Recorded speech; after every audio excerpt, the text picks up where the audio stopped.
Hi, I'm Lynn Wise, Deputy Editor here at Stratfor. With me today is Mark Fleming-Williams, Europe Analyst. Today we're going to be talking about the immigration crisis in the European Union. So there's been a lot of talk about immigration and asylum seekers in Europe, and people come from it from a lot of different angles. Can you kind of lay out the situation for us? Yeah, absolutely. So there's been an awful lot of immigration coverage over the summer.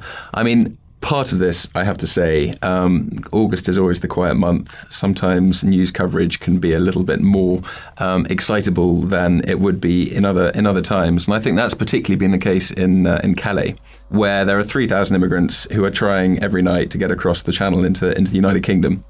In reality, that's a bit more of a symptom than the actual problem. And don't get me wrong, there is definitely an issue here. There's definitely a problem. But the numbers elsewhere in Europe are much greater. And actually, there are, if you look at the Mediterranean, we've got 240,000 asylum seekers have already crossed the Mediterranean so far this year, and it's only been August.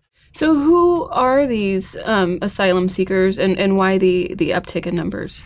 There's an awful lot of places in the Middle East and in North Africa particularly where the circumstances have become very uncomfortable. And so as a result, we're seeing an awful lot of uptick. They're all arriving in Europe, and they're arriving via boat quite a lot. And they arrive in Greece and Italy particularly. And at that stage, the Dublin Agreement rules suggest that Greece and Italy ought to fingerprint these people as they arrive, and then it's their responsibility to either find a way to send them back or integrate them. Unfortunately, the Greeks and the Italians don't necessarily see this as a Greek and Italian issue only. These immigrants aren't necessarily coming just to live in Greece. They're coming to live in Europe. And so they make this really treacherous journey, and they are basically refugees from these war-torn countries. And so that they have a lot of needs, probably. Where are they going in Europe? And it is a kind of a burden on these countries, I would imagine, to deal with them. So where is that burden falling? Well, I mean, they're particularly going to Northern Europe. Obviously, a refugee, they have refugees and asylum seekers tend to have quite good networks, and they tend to have actually very good information. So they tend to follow the jobs, and it passes back through to Sudan that there's no jobs in Spain. There's quite a few in Germany, where the unemployment rate is very low.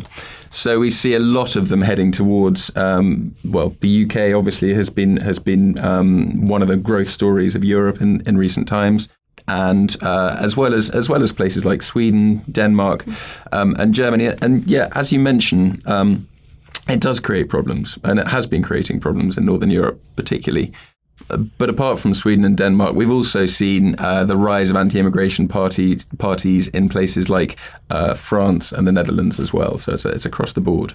I hear a lot about Germany, though, in the news and the huge rise in immigrants going there. So how has Germany responded?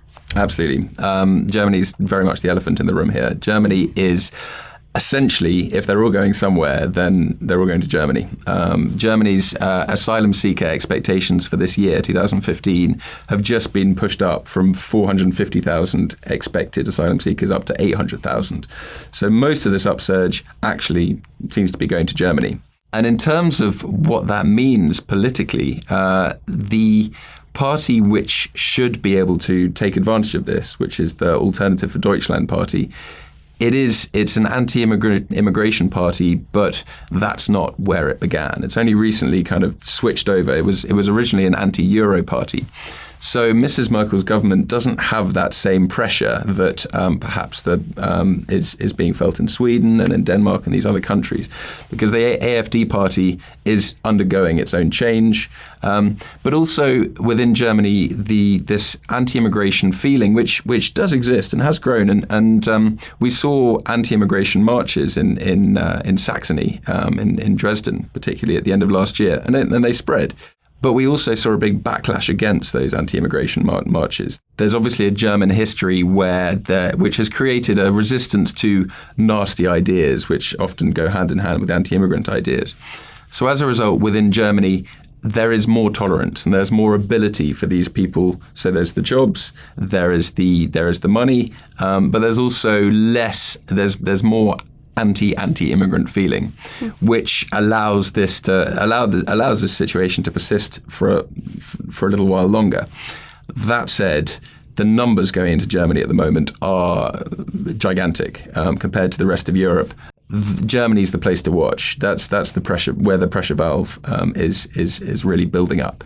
Thank you. It seems like this is a humanitarian issue, but it will have a lot of political ramifications, and I know you'll be watching that closely. So thank Absolutely. you. For more on immigration and Europe, please visit stratfor.com.